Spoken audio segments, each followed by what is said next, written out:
We talk a lot on this show about how we can set our kids up for success, whether it's success on a play date, whether it's success in the classroom, whether it's success at bedtime.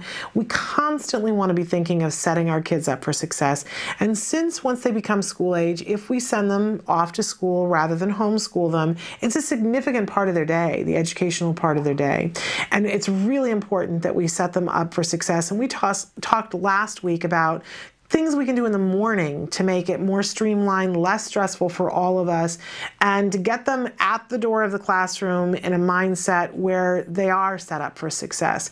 Well, today I want to take a little bit of time to talk about the other end of that event. What can we do when they come home from school to set them up for success in the afternoon and doing homework, but also to set them up for success of going back to school? So I've got a list of things to keep in mind, suggestions and tips, and of course you need to filter it through what's appropriate for your child, and especially all of our children are different, but they're also going to go through different phases in their life. So what might be appropriate at one period of time for your child might not be when they get a little bit older, vice versa. So think about it for you and what works for your family and what works for your child, but just some things to consider. First of all, giving them time when they come home from school, sometime in some way to decompress. Now, is that going to be different for all of our kids? Absolutely. For some children, that may be getting to sit and be quiet for a few minutes because the sensory stimulation of the classroom has been so much that they need a little bit of time, a little bit of quiet time. For another child, it may need that they need to do a bunch of physical activity to get their yayas out, right? They've been sitting at a desk and they need to physically move and they need to do something. For some kids, they may need a lot of one-on-one FaceTime with you, a lot of interaction going on, or interaction with a child. They may really need somebody there with them. Some kids may need, to be hugged and squeezed. Other kids may need to be hands off for a while. But stop and consider what decompresses your child to sort of blow off the steam. Transitions are hard for all of us when you stop and think about it. Haven't we all experienced that moment where, you've gone and you've done something, you have to run and pick up your child and your body and your head just isn't quite there yet. And you got to take a breath and, and say, give mommy a minute and then I'll be right here. But physically, where you are physically and mentally are not in the same place. Our kids are the same way. They maybe just can't language it. So we have to give them time to decompress. It can be time for us to decompress too, but be mindful about what actually decompresses your child and what actually decompresses you, because it might be two completely different things that don't work well together. And that could be a problem. But build in some time for them to decompress. Give clear homework expectations. And I think it's really important to set that up as soon as you can, but don't be afraid if you haven't already, set it up today. And, I'm ex-teacher and I love that teachers always say, well, there's always Monday. We can always start over on Monday, institute new rules and say, well, it's a new week. We're doing this in a new way. So have clear expectations about, is the child supposed to do 5 minutes of homework? Are they going to do it until it's done?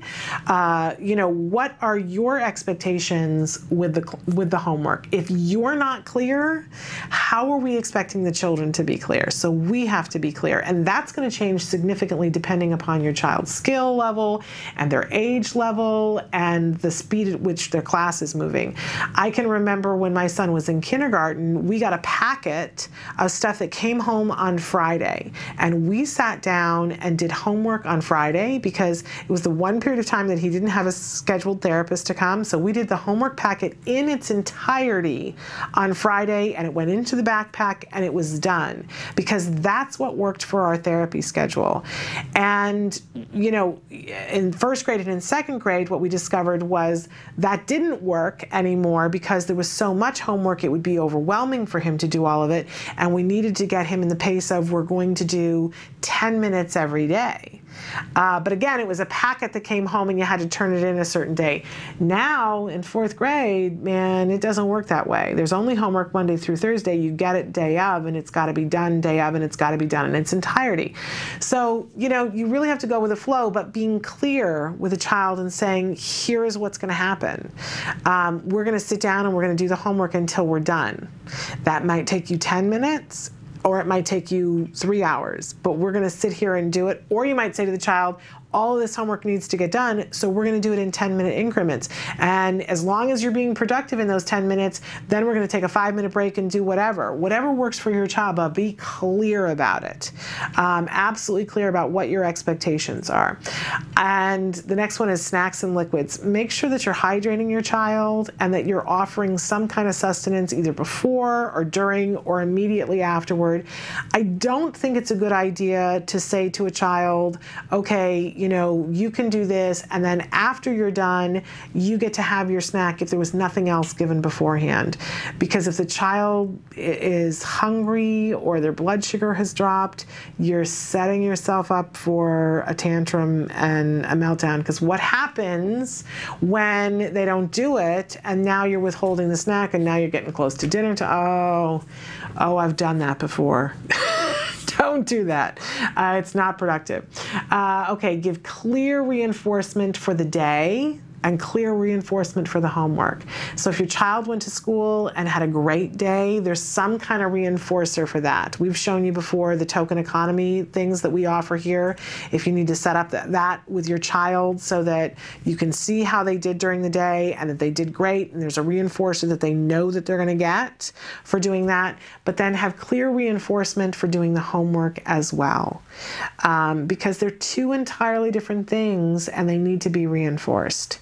So, for instance, you know, for my son, he chooses what he's going to work for if he gets his 5 stickers at school. A lot of times it's video games. So when he comes home now, he gets to decompress and do something for like 10 minutes, not usually the video games, although sometimes we negotiate that. But, you know, he gets a little bit of decompress time and an opportunity to eat something. Then it's time to sit down and do the homework. Well, there has to be an immediate reward for the homework as well. He knows he's got video games coming that he can trade in later on from school, but there's got to be some immediate reinforcement for homework.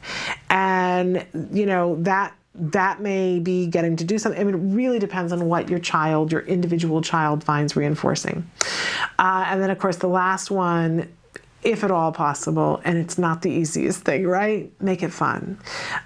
For some kids, that means being with them while they're doing their homework. For some kids, it might mean playing music in the background that's not distracting. For other kids, that would be the complete opposite of what you needed to do. Maybe they need complete quiet without a lot going on. But we did a thing with my son whenever he would have a spelling, every week there was a spelling test.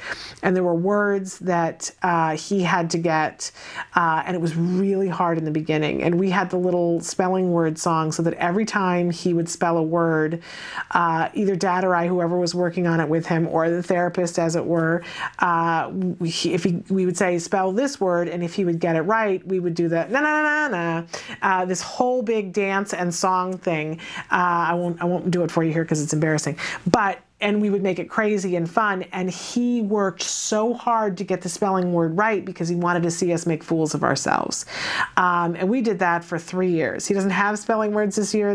Now we're more into long division and algebra. It gets harder, but make it as fun as you can. And don't be afraid to think outside the box. How can you make it as fun as possible? Because that's what gets the job done. And remember that that's what we're about, setting them up for success. And it sounds like it's extra work. It really isn't, because if you set your child up for success and make homework fun, they come home and they sit down and they do the homework, and the homework is done, and you go, whew, and it's not an hour-long battle to get them to the table, to get them to do the homework. It's worth the investment of time, and you'll find if you make it fun for them, it makes it fun for you too. It actually might help you to decompress from the day.